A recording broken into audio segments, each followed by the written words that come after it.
Ассаламу алейкум, ұстаз. Арақ ішкен адаммен қалай амандассақ болады дейді. Әрине, құрметті тыңдармандар, арақ бұл үммір хабаиф. Пайғамбарымыз саллаллаху алейхи ва саллям үммір хабаиф, барлық жамандықтың анасы деді. Қарап тұратын болсақ, арақ ішкен адамның арақ не үшін харам? Әрине ол Құранда келді, хадисте келді, арам деп келді. Оның хикметтерінің бірі, арақ адамның ақылын жабады екен да. Адамның өзге жануардан айырмашылығы ақылында екен, құрметті ағайындар. Өйткені ол ақылға салынады. Ақылмен жақсы жаманды бере алады. Ал жануар ол бөлек нәрсе. Сол үшін адамның адами қасиетін сақтап қалу үшін адамның ақылы орында тұру керек. Алла субхanahu ва тағала Құран Кәрімде "Уалақад каррамна бани Адам", расында біз адам баласын ардақты, құрметті етіп жараттық дейді. Міне, адам осы ардақтылығын, құрметтілігіне сақтай білуі керек. Сол үшін арақ харам болды. Арақ ішкен адам ең бірінші ақылын жоғалтады. Не сөйлеп жатқанын білмейді. Бала шағасының алдында, ата-анасының алдында, ортасында не өзінің абыройын жоқ қылады. Кейбір жандарды байқаймыз. Мектеп өте әдемі оқыған, әдемі жұмысы бар.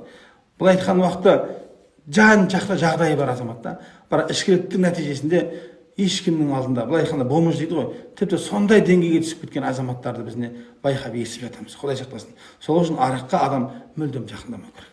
Ал сіздің сұрағыңызға келетін болсақ, енді арақ мәселесі. Арақ ішкен адамды енді әрине оны төмен санап, оны жоққа шығару бұл да дұрыс емес. Өйткені ол арақты ішіп жатқан уақытында мүмкін білместіктен, неке бір мүмкін біледі арам екендігін, бірақ әрі оны түсінбейді. Көрдіңіз бе? Сондай жағдай болуы мүмкін. Арақ ішкен адамға Алла хидаят берсін дейсіз.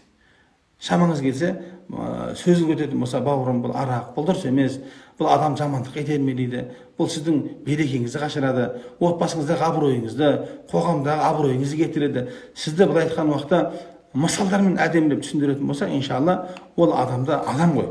Ол да түсінеді. Сол үшін амандасқан уақытта ассаламу алейкум, Алла сізге хидаят берсін деп дұға тілеп кету керек. Ал шама келетін болса, шама дегенде ұрып соғу емес, насихат айтуға шамаңыз келетін болса, оны насихат айтып кетіңіз. Бауырым, араң дұрыс емес. Бұл адам жамандыққа алып барады десеңіз, иншалла, сол дұрыс болады, иншалла.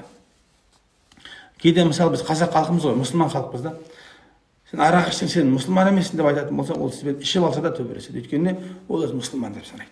Сол үшін мұсылман адамға әрқашанда ассаламу алейкум ва рахматуллахи ва баракатуху деп сәлем беріледі.